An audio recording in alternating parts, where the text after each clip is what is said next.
Thank you for letting me speak tonight. My name is Alex Howard, and I live in the Colleyville area. My concern this evening really has to do with our STAR test results, as the gentleman just a few minutes ago pointed out.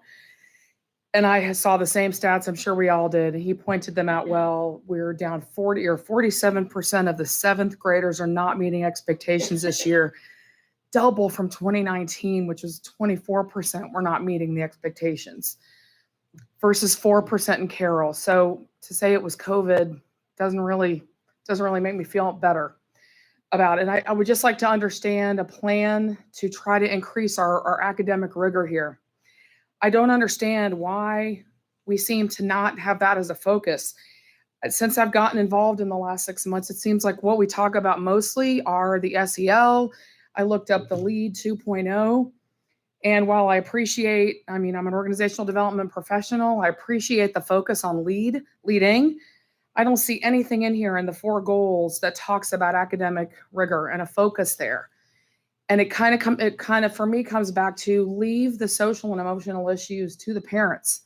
We have a really, really top-notch group of parents in this community, one where we all paid a lot of money to live here and we pay a lot of taxes to get the best education aside from going to a private school. And so that really it's very, very concerning for me. I have two kids, one in elementary and one in the middle school here. So I began to wonder why is this, other than this whole, social justice movement that the country's going through, yet again, why can't those conversations be left at home?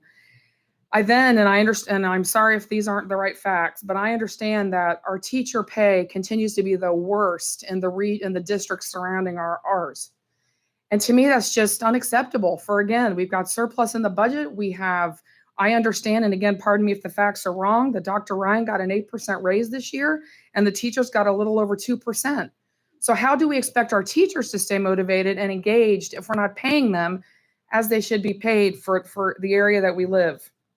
So I would like to better understand why we're having such poor scores and what you guys as a board are going to set as a goal this year to make sure we don't keep doubling that terrible score, that we rise back to being the tops in academics. We certainly don't want to lose.